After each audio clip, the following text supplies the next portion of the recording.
Namaskar and welcome to Sunset Television. I am Vishal Dahiya and you're watching our special show Perspective, where we bring you detailed analysis of key national and international issues as well. Today we're going to talk about the World Immunization Day. The World Immunization Day is celebrated every year on 10th of November to make people aware about the importance of getting timely vaccinations against vaccine-preventable diseases. Now, immunization is one of the most cost-effective public health interventions to date, averting an estimated 2 to 3 million deaths every year. As a direct result of immunization, the world is closer than ever to eradicating polio, with only two remaining polio-endemic countries, that is Afghanistan and Pakistan. Deaths from measles, a major child killer, declined by 73% worldwide between 2000 and 2018, preventing an estimated 23.2 million deaths. And as of today, all but 12 countries have eliminated maternal and neonatal tetanus, a disease with a fatality rate of 70 to 100% among the newborns. However, COVID-19 has led to many of the world's most marginalized children without access to immunization services. Now, approximately 23 million children globally missed out on essential vaccines in 2020, which is an increase of nearly 4 million from 2019. India has one of the largest universal immunization programs in the world in terms of the quantities of vaccines and number of beneficiaries covered, geographical spread, as well as human resources involved. To achieve full immunization coverage for all the children, the Government of India launched Mission Indradhanush in December 2014, and this mission has clear objectives set to try and ensure that every child below 2 years does get access to free vaccines. And for more on this, we're joined by a distinguished panel of experts. Let me first introduce them to you, beginning with, we have with us Ms. Preeti Sudan. She's the former Health Secretary with the Government of India. And we're also joined by Dr. Nimesh Gupta, Head of the Vaccine Immunology Laboratory at NII. Welcome, both of you, to Sunset TV. Let me begin with you, Ms. Sudan, since you've been there at the helm of affairs at the Health Ministry. Let's first try and understand, the importance and the significance of the process of immunization. Why is it so important? Well, you yourself said that what is preventable should be actually prevented. And immunization helps us do that. It's a matter of great pride that India has done very well in immunization. I think congratulations to both the public and the kind of drive that has been given to it at the highest level by the Honorable PM himself, and also the countless, frontline workers who have contributed to it, and the public who have actually, I would say, shed away the vaccine hesitancy and come forward. So we have 12 vaccines in our basket. Apart from that, now, as you know, COVID vaccine is an additionality, and more than 1 billion doses, 109.63 crore to be exact, as of today. It's a great feat, and it's very important that immunization is now deeply rooted in our healthcare system. Indeed, and then we'll come to that aspect as well. How does this, this entire system works when we're talking about the immunization process? But let me first bring in Dr. Nimesh Gupta here. Dr. Nimesh, from a scientific point of view, why is it that immunization is so much focused upon? The data shows us that, yes, we have been able to eradicate several diseases, and we are in the process of doing so for several others also. But what's the success rate when we look at it in terms of scientific, analysis?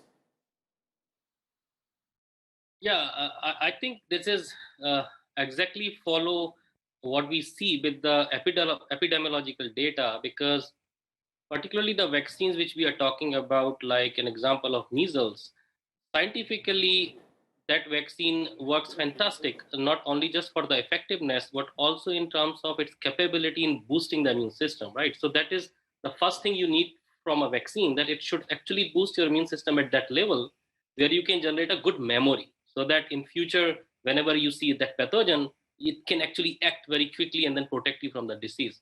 So in that understanding, definitely that eradication of these diseases was only possible because of very strong vaccine candidates that were immunologically capable of stimulating our immune system.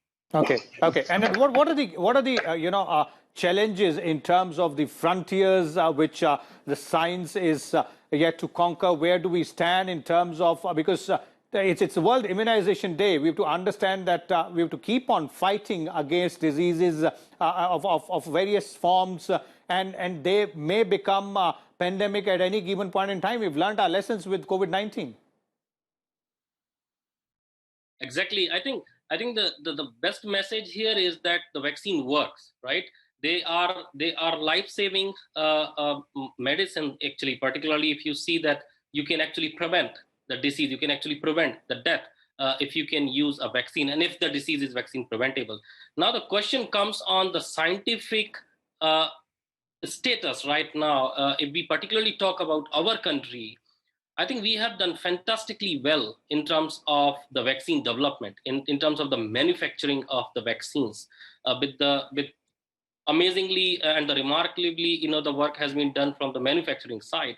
But I think still we have to go a bit far on the scientific sides, because right now the level of our understanding in the human immune system has been fantastically done in past decade, right? But now this is the time when we have to actually introduce that understanding in the vaccine development, so that we can have the vaccines which are developed on the basis of rationals, not on the basis of the empirical understanding. Okay. So we have to move little bit with more pace, and I think COVID-19 has done its job. Particularly this pandemic has taught us a lot, that how a vaccine has to be evaluated, how a vaccine has to be seen at a very early phase of the trial, so that we have a very a low level of failure after the phase 3, as well as we also develop a good faith from the population, from the individuals, that the scientifically validated vaccine has been given in the field. So you can definitely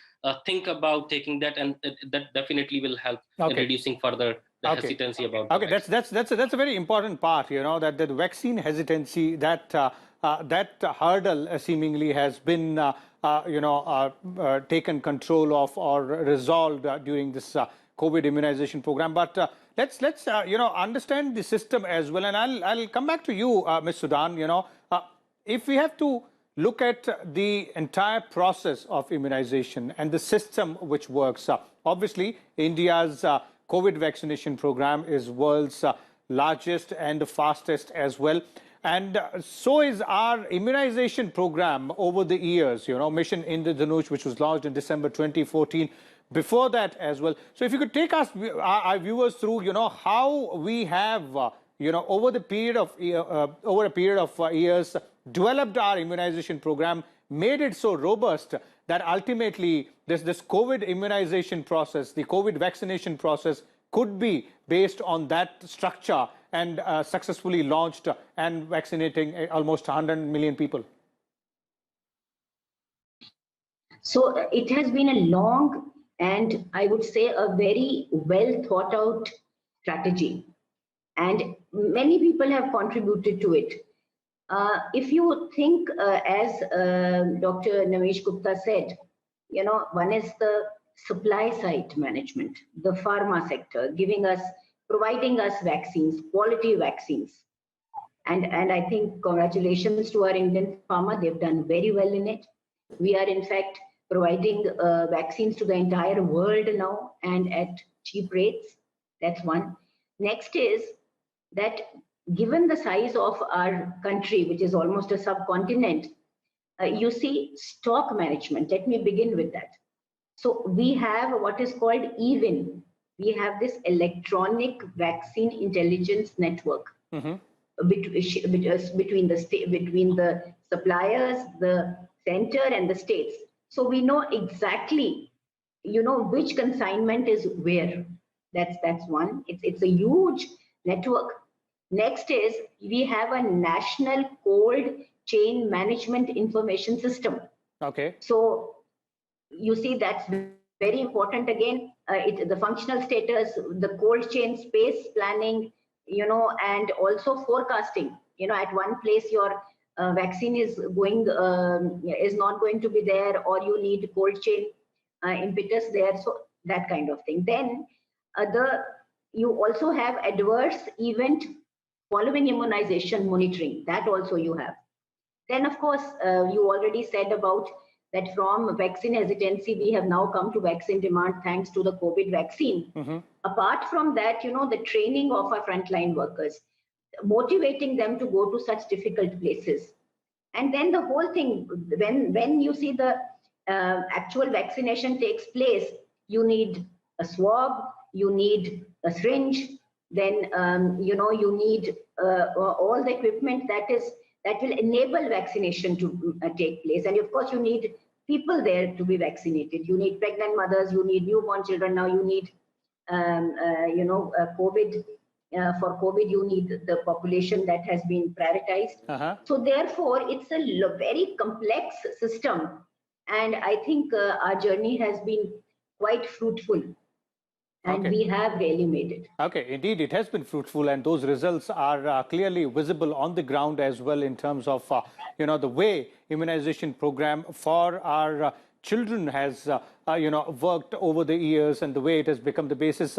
Dr. Nimesh, again, on a scientific point of view, if we have to understand the immunization program, India's immunization program, how has it evolved over the years? Because, it can be clearly seen that one, the number of vaccine, two, the type of vaccines which were used, say perhaps a decade ago, are not the same ones right now, but more efficient and gives protection against more diseases. Yeah, exactly. I think that's where the vaccine research plays a very crucial role, because as we start moving, as we start getting updated about our understanding of our own immune system, it also helps us to update about the vaccine efficacy, their effectiveness, the way they are working. Once we know how they are working, actually we can fine tune them, right? If I know that a particular disease could be protected by inducing a good bunch of T cells, I would definitely see a vaccine which can actually induce that bunch of T cells. So now, if we have updates in understanding that what kind of T cells are there which can actually protect us, then what will I do is that I will try to fine tune the vaccine which is already in the immunization program, and to see whether this vaccine is able to reach to that level or not. If yes, we can go ahead. If not, then let's make it more finer. Let's make it more better so that we can reach to that level. And this understanding of immune system helps in developing the vaccines, in modifying the vaccine or updating the vaccines. And this is how we are seeing from past decade, right? I think there has been a lot of discussions on inactivated particles of the pathogen versus the recombinant proteins. And one of the example there is with the pertussis, right? So we have some vaccines which we were using initially, which were mostly inactivated particles of that pathogen. Okay. We moved to the recombinant. We saw that, okay, there are not many differences. The recombinant can do the same job in terms of the immune responses. Well, let's take a less risk if we can do that, so that we can actually also increase the supply possibilities of that vaccines. So this is how the scientific understanding that evolves over the time also helps in evolving the vaccines for the better side. Okay. So that explains the way science has been working. But we were earlier talking about COVID pandemic and the lessons we have learned as well. There is a negative side to this entire pandemic as well. And I'd like to bring both of you. Let me start with you, Ms. Sudan. And that is, if you're looking at numbers coming in from WHO and UNESCO there, vis-a-vis the immunization program, global numbers, then there has been a decrease of, decrease of number of children who have been vaccinated, an increase in number of those children who have not had access to vaccines through the immunization process. And that number is at a staggering 23 million. In 2019, it was around 19 million. That shows that there has been some strain on the immunization process world over. Yes, that is true, and that has been obvious because of the very fact that, your isolation, need for isolation, need for social distancing, need for maintaining, you being within your four walls of your house, that all has impacted. But I would like to say that in India, we have been mindful of this right from the beginning. Mm-hmm. So in 2020 itself, when we started to work on COVID, instructions were issued to the states, and many states have also come up and done door-to-door immunization also, or panchayat level immunization, so that this gap could be lessened. Okay. But you are right that worldwide there has been this kind of results, and it's also true for healthcare in non-COVID diseases. Indeed. So that I think the world is mindful of that, and Indeed. I'm really hoping that the pandemic now becomes endemic. Indeed, So all of us are working towards that and hoping for that also. But you pointed out, right, Ms. Sudan, I remember there were, detailed guidelines issued to the states as well with how to take care of the immunization process during the COVID, while following the COVID protocol as well. Not so the process in, say, some of the low-income or middle-income countries across the world. That is why those numbers we see, spike. But Dr. Gupta, how do we bridge this gap now? How do we, ensure that those who were left out, they are taken care of, and this process doesn't occur again? Yeah, I think it's a very relevant question, not only for this pandemic but also for future. So, in my opinion, there are two ways to handle it. The one way is, of course, that comes from the administrative side, where one has to look about the human resources for future, that that what level of human resource you need so that you can control any such crisis, so that your vaccination, your immunization programs are not affected. Second, it comes along with the human resource, the primary health cares, the way to outreach, the data management system. I think these are a lot of administrative things that we have to now think that if any such crisis happen in future, how we can actually protect our routine immunization so that any such pandemic does not affect the routine immunization, and we can actually do a level of outreach which is rather than calling the individual to the primary healthcare, we reach to them and find out those who are missing, get the vaccine in time, and there should not be too much of the fallout. Now, this is only on the administrative side. Scientifically, I believe that, let's give you an example for the vaccines. We have some vaccines which we are giving 2 doses. Okay. We have some vaccines in our national immunization which we are giving 5 doses, right? So the 5 doses means the initial 2 to 3 doses are called as priming. You are still priming the immune system. And then after those 3 doses, you give 2 more doses, which will boost that priming. Okay. And then will give you the protection.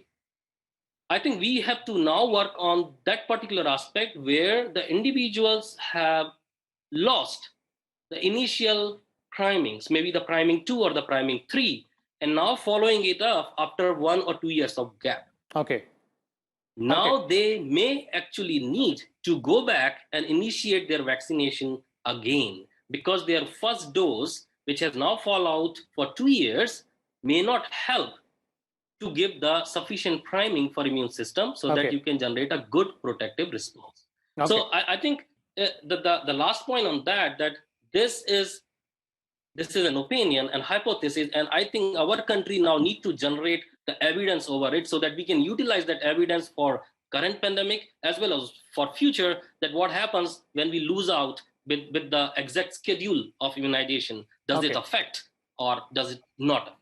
Okay, that's a very important scientific point of view there when we're talking about these gap periods, specifically these longer ones, are forced by the pandemic. But on the administrative suggestion also, Ms. Sudan, would you agree with the part there that more, push to the outreach in terms of, going to the people rather than, expecting or hoping people to continue to come in the same, numbers or follow the same guidelines, the same process during crisis like this. We've done it, as you're pointing out, vis-a-vis the guidelines which are put in place. The health workers did go to, various colonies or houses to go ahead and immunize children as well. But a bit more focus on that and be prepared for any eventuality next time as well. No, absolutely. I think outreach is very important. We've done well in it. We can do better because there's always scope for improvement. And as Dr. Nimesh Gupta said, that, we keep learning all the time. So, and from this pandemic, we've learned a lot. And I would like to also put on record the tremendous work that our ASHAs, our ANMs have done in immunization. I think, and the way they are, so driven, and also that their network, their credibility, because in outreach, you see, credibility is very important. Mm-hmm. So I find that, and we've also, I'd like to point out, we've also have training modules keeping this in mind. Yes, there is always scope for improvement. I would agree with you. Okay. Now, quickly comments from both of you, because both of you are involved with the immunization process on both ends, on the administrative end as well as on the scientific end. Your views or your words to our viewers on the World Immunization Day. Ms. Sudhan, I'd like to start with you. What's the advice which you would like to give to the people vis-a-vis the process of immunization on this day? So I would like to say that please believe in immunization. Please come forward for immunization, and please motivate all your friends and family to get immunized, because a preventable disease should be prevented, and immunization is the way. Okay, preventive disease should be prevented. Immunization is the way. Scientific aspect of it, Dr. Gupta, and the advice, scientific advice to everybody. Yeah, I think scientifically I won't be very different than what Dr. Sudhan has said, because I think vaccine works. They are very effective. They are life-saving.